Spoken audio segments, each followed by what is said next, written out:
And down the stretch they come!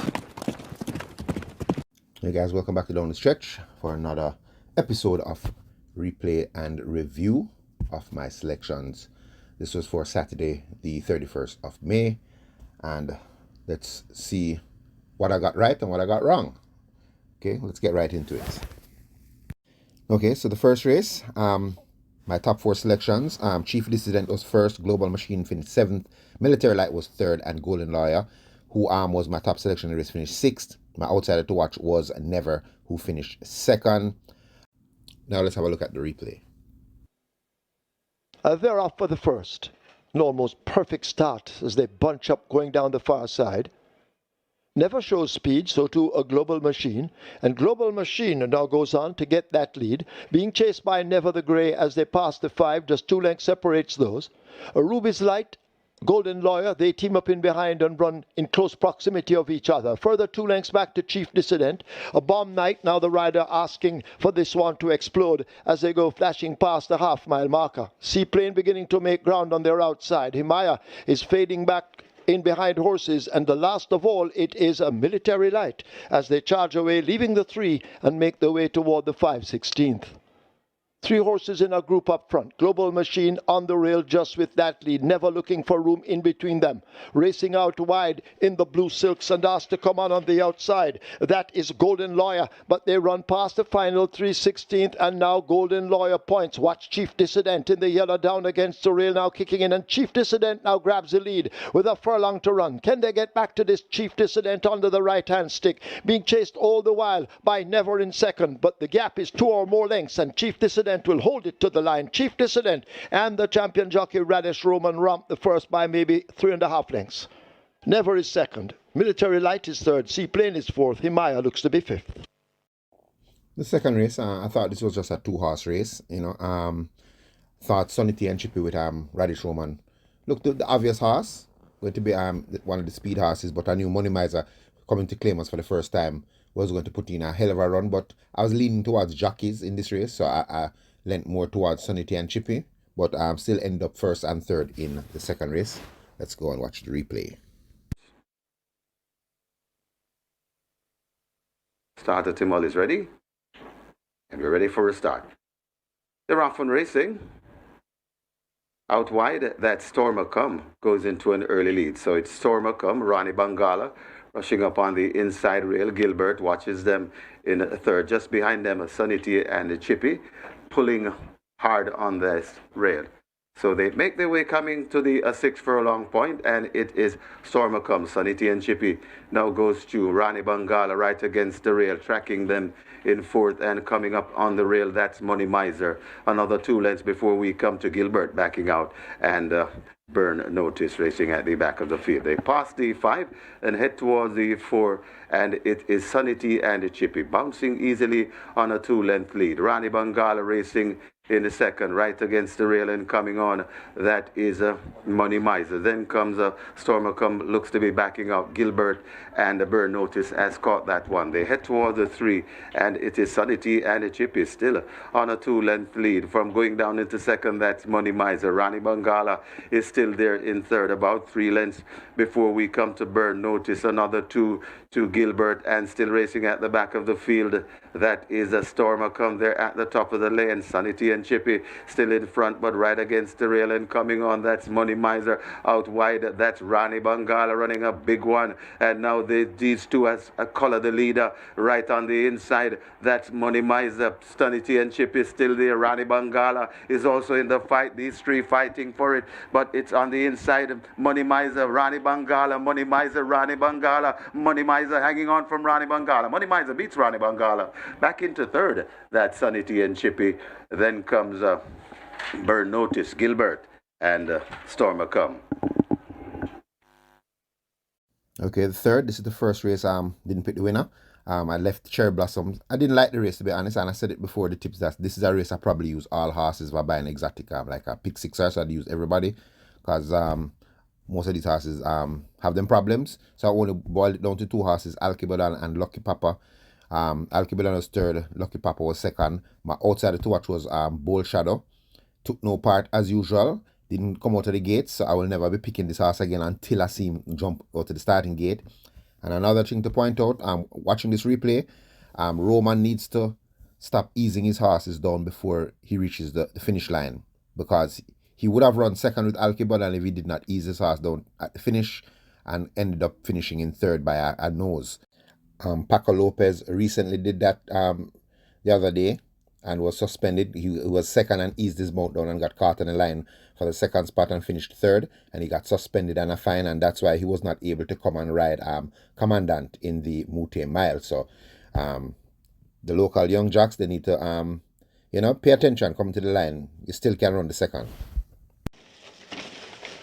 This is the third of 9. 5 furlongs straight. They're off and racing. Cherry Blossom gets a good start and begins to drift near the stands.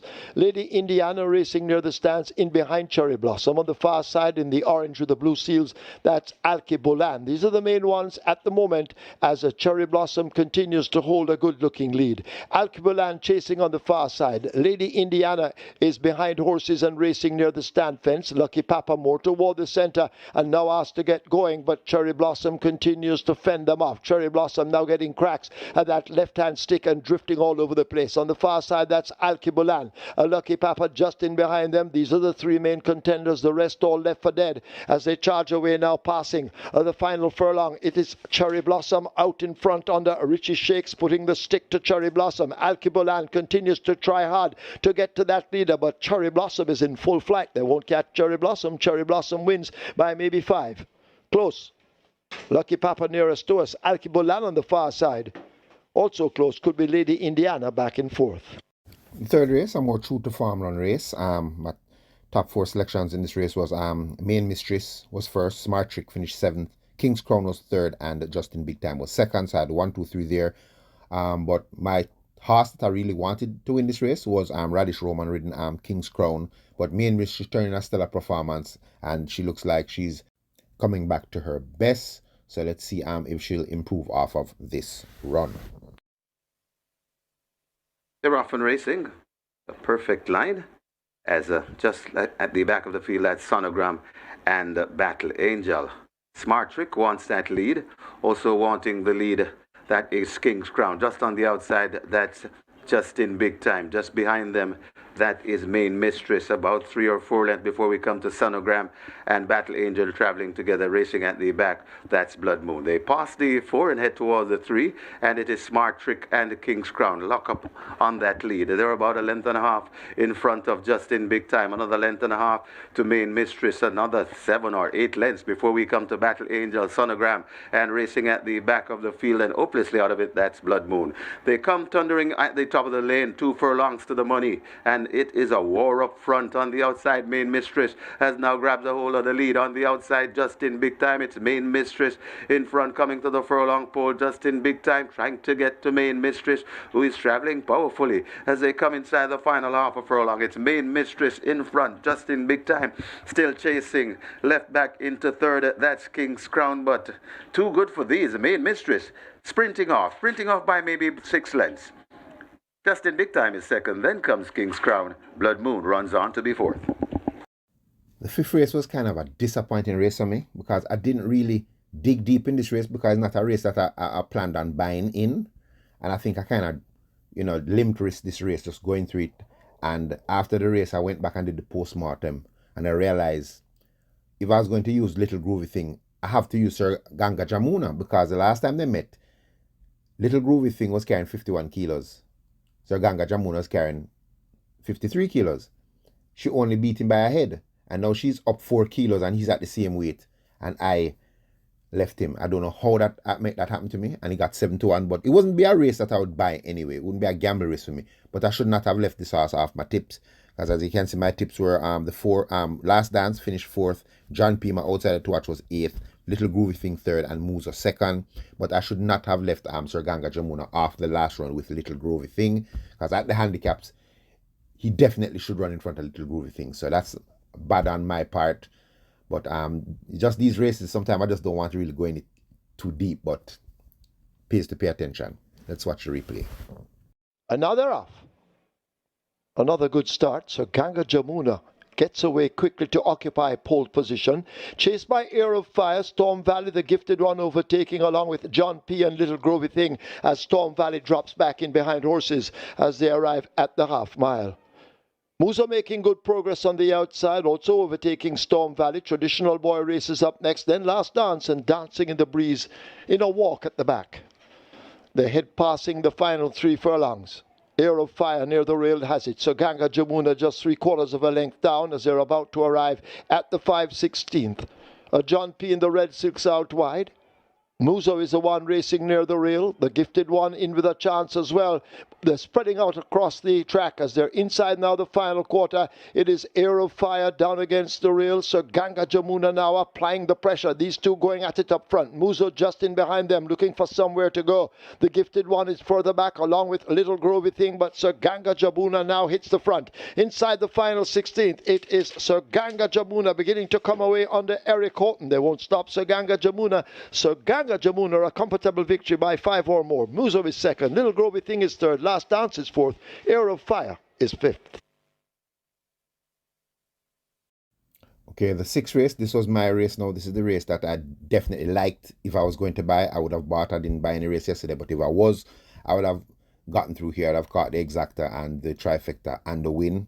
Because as I pointed out, if you watch back my tips, this is the horse I really liked. Nuclear Jet. Everything looked perfect for him here. Figured Danquist was going to go too fast too soon with the change of equipment, and the way Nuclear Jet ran on debut, I just figured he was going to be a better horse than this field. And on my live yesterday, I even said it. I said this is the only race I would probably buy on the whole program. This is the one race that I really would gamble in, and I would have turned up a winner. But I just didn't like the program, so I didn't make any wagers yesterday. But yeah, I had Alive. My top 3 were Alive, Nuclear Jet, Don Quessy. Alive finished second, Nuclear Jet was the winner, and Don Quessy was third. Let's go have a look at this replay. We are ready for race number 6. They're off on racing. Came out in not a bad line. Don Quessy gets a good start on the outside. Money Mission is also early. Right there too, that is a Runaway Bay. Althea is in the mix. Also on the inside, that is Alive. Another 2 lengths before we come to Nuclear Jet. Then comes Cutout. Behind Cutout, that is a Secret Sensation, Humility, and racing at the back of the field, the slow starting Newspaper Off Record. They head toward the, passing the 4 and heading toward the 3. And Don Quessy makes the intention known, about 6 or 7 lengths in front of Alive, going down in chase in second. Right there in third, that's Runaway Bay, caught and overtaken by Nuclear Jet. Toward the outside and coming on, that's Althea, but it is Don Quessy leading them a merry dance at the top of the rail. Don Quessy in front, also coming on nicely though, that's Alive. Nuclear Jet is also coming too. Don Quessy looks to be tying up a bit as Alive comes a calling on the outside. Watch Nuclear Jet moving dangerously against the rail. They're coming to the furlong pole, and Nuclear Jet now a sprung wings, and Nuclear Jet looks to hit the front from Alive coming on the outside. It's Nuclear Jet on top, and Nuclear Jet begins to pull away. Alive trying hard, but it will only be second best. Nuclear Jet beats Alive. Then comes Don Quessy, Secret Sensation, and Cutout back in 5th. The 7th race, kind of bittersweet race for me here. My top 3 selections were Wayne's Sherlings, who won. Easy Money finished 6th, and Princess Chris finished 3rd. The bitter part of this race is that Uncle Baba, the last time Uncle Baba run, that was my selection. But he was early and then faded out of the race. So I kind of just turned my back on Uncle Baba because I was disappointed, because I pointed out the last time Uncle Baba run that the previous start, when the rider fell off, the rider looked very upset at 70-1 when it was a whisper that Uncle Baba was coming to run. So I tipped him and he ran bad, and he came and ran second this time around at 30+1. So I was disappointed there that I didn't tip him. But I wouldn't have bought in this race anyway, although I kind of liked Wayne's Sherlings, because I liked Dane Dawkins for the double with Nuclear Jet and Wayne's Sherlings. But I don't think I would have bought in this race anyway, and I would have been very upset if I did buy, because I probably wouldn't have used Uncle Baba, even though I tipped him in my last selections when he ran. So that was the bitter part of that selections. Let's watch the replay. They're off. Fair start. Wayne's Cherry Links gets a good one, along with Princess Chris rushing up on the outside. Thousand Treasures not too far away. Toward the outside, Easy Money now beginning to overtake horses. A gap opens up to Shine Like the Sky. Then Uncle Baba and Papi Uso at the back of the field. They're arriving at the half mile and go running into that turn. Wayne's at Cherry Links just the leader. A length in front of Princess Chris.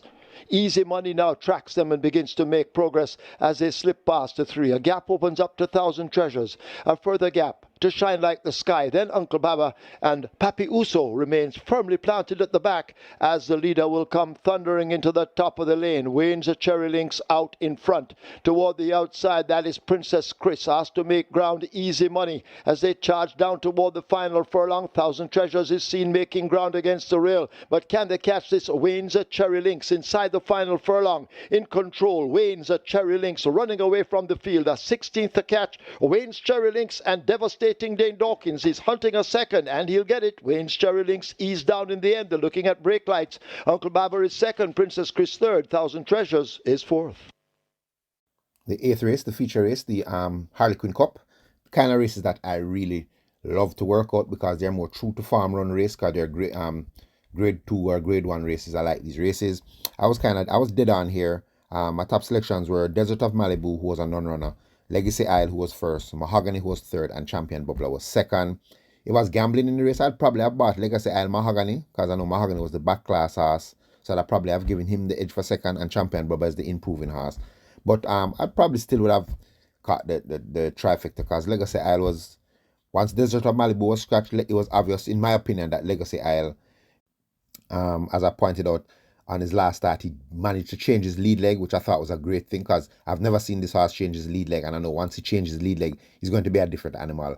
So I knew he was going to brush aside allowance horses, grade 2 horses, once Desert of Malibu was out of the race, and he did in spectacular fashion, winning in a very fast 57 and change. So heading back up to grade 1 now, and very interesting final part of the year coming up, guys. We have some very good horses in the country.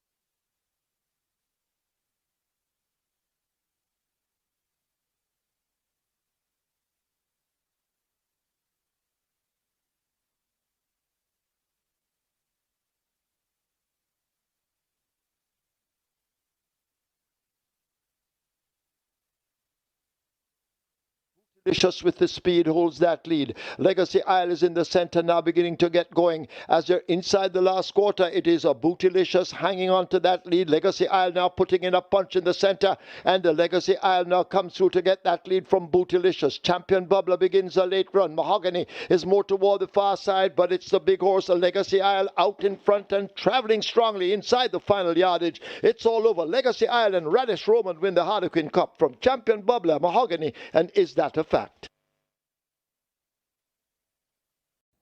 And the last race, this was a disaster for me. Another one of those bittersweet kind of races. My top picks were Bella Bella, who finished 7th. Radish Roman was absolutely motionless on this horse the entire race. I don't know. I don't know if something went wrong with the horse, but I don't think so. He didn't pull him up and get off, and he was just motionless the whole race. So I don't know. My other horses, Electrode, who finished 4th, and Golden Loyalty, who finished 3rd. My horse to watch was Dream Warrior, who took no part, so I'm never tipping that horse again until he gets his act together, turning into a bit of a rogue.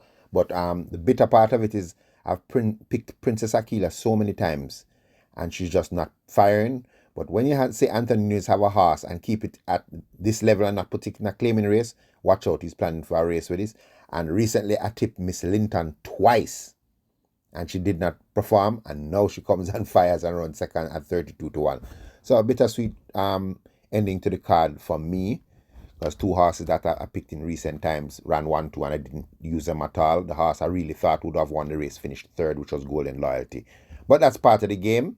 Let's watch this replay and pay special attention to the number 2 horse, Bella Bella with Radish Roman. I don't know, scratching my head. The show.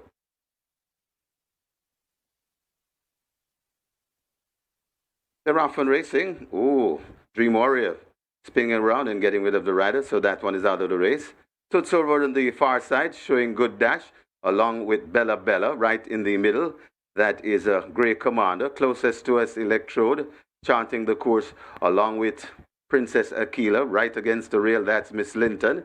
Just behind them, that's Golden Loyalty, as they make their way coming out of the chute with just about over 2 furlongs to travel. In the middle, Grey Commander, right there too. That is a Princess Aquila. Also in the middle and in the mix, that's Electrode, but Princess Aquila looks to have the lead. Coming to the furlong pole, it's Princess Aquila, chased by Miss Linton, putting in a nice challenge. It's Princess Aquila in front of Miss Linton. It's Miss Linton bearing down on Princess Aquila. Coming to the half a furlong pole, Princess Aquila hanging on from Miss Linton. Princess Aquila driven for all she's worth, and Princess Aquila will close the cloud here at Caymanas Park. Princess Aquila beats Miss Linton. Then comes Golden Loyalty, Electrode, and back in fifth, that's Blitz Strike. Okay, thanks for watching, guys. Guineas coming up, the 1,000 and 2,000 guineas coming up, so we'll gear up for that. And thanks for watching. Like, share, and subscribe, and as always, stay safe.